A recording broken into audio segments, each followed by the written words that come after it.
누가복음 13장 22절에서 35절 말씀. 예수께서 각 성, 각 마을로 다니사 가르치시며 예루살렘으로 여행하시더니 어떤 사람이 여짜오되 주여 구원을 받는 자가 적으니이까 그들에게 이르시되 좁은 문으로 들어가기를 힘쓰라. 내가 너희에게 이르노니 들어가기를 구하여도 못하는 자가 많으리라. 집주인이 일어나 문을 한 번 닫은 후에 너희가 밖에 서서 문을 두드리며 주여 열어주소서 하면 그가 대답하여 이르되 나는 너희가 어디에서 온 자인지 알지 못하노라 하리니 그때 너희가 말하되 우리는 주 앞에서 먹고 마셨으며 주는 또한 우리의 길거리에서 가르치셨나이다 하나 그가 너희에게 말하여 이르되 나는 너희가 어디에서 왔는지 알지 못하노라. 행악하는 모든 자들아 나를 떠나가라 하리라. 너희가 아브라함과 이삭과 야곱과 모든 선지자는 하나님 나라에 있고 오직 너희는 밖에 쫓겨난 것을 볼 때에 거기서 슬피 울며 이를 갈리라. 사람들이 동서남북으로부터 와서 하나님의 나라 잔치에 참여하리니 보라 나중된 자로서 먼저 될 자도 있고 먼저 된 자로서 나중될 자도 있느니라 하시더라. 곧 그때 어떤 바리새인들이 나와서 이르되 나가서 여기를 떠나소서 헤롯이 당신을 죽이고자 하나이다.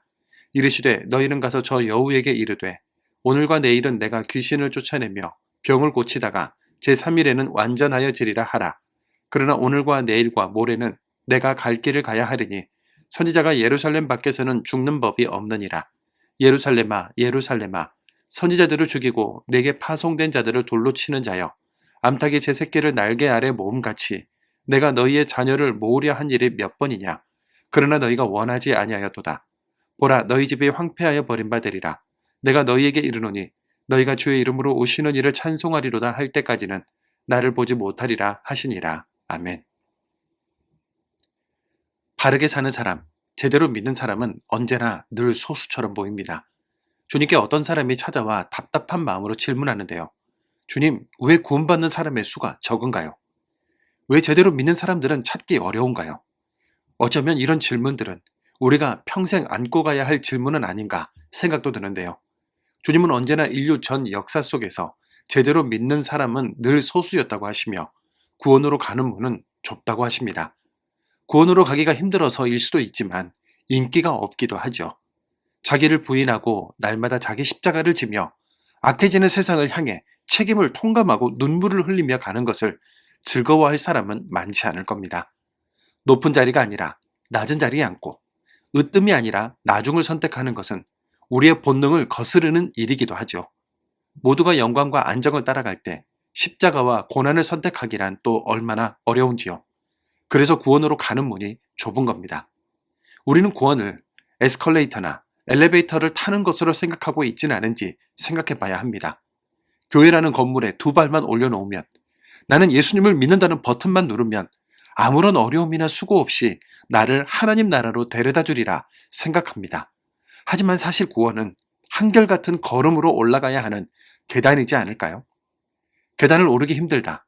이전에 많이 해봤다며 기회를 놓치면 뒤늦게 열어달라고 소리치고 문을 두드려도 다시 열리지 않을 거라고 말씀합니다. 그러므로 우리는 지금을 살아가는 동안 영적 시계를 볼 줄 알아야 하겠죠. 과거에 했던 봉사와 헌신, 소시적에 뜨거웠던 영적 경험으로는 오늘을 살아갈 수 없고 미래를 대비할 수도 없습니다.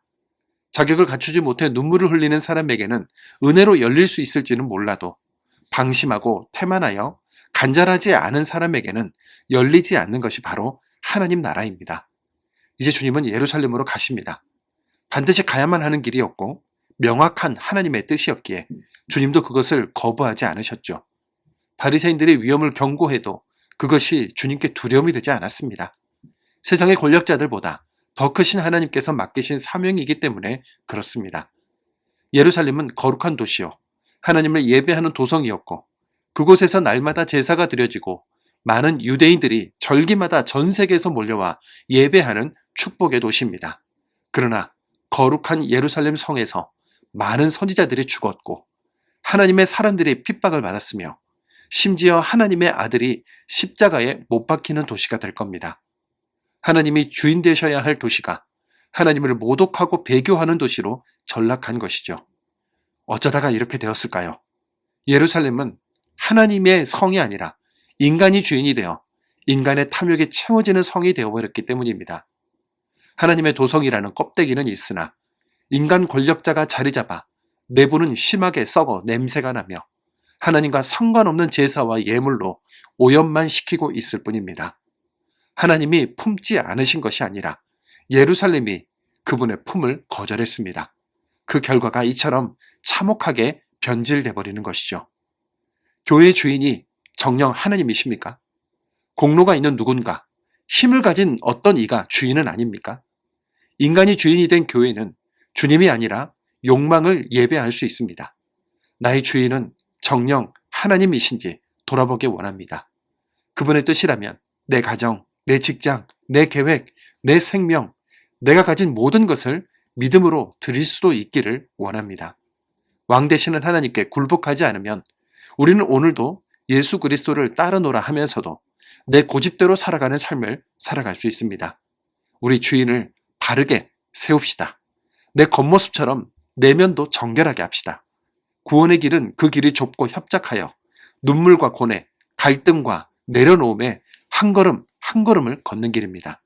우리 그 구원의 길을 믿음으로 담대하게 함께 걸어갑시다. 사랑의 주님, 지금까지 수많은 가식과 위선을 두르며 살아가고 있었습니다. 겉모습은 잘 믿는 신앙인이지만 언제나 검은 속내에서는 내가 으뜸이고 내가 우선이며 내가 먼저였습니다. 구원은 쉽게 얻는 것이라 생각했고 신앙생활 하면서 아무런 내적 갈등도 없이 그저 평안하게 신앙생활을 해왔습니다. 그런데 이것이 참 구원의 길을 걷는 것이 아니라는 말씀이 다시 우리를 무릎 꿇게 합니다. 십자가 없는 신앙을 지녔음에도 부끄럽지 않았던 우리를 용서하여 주옵소서.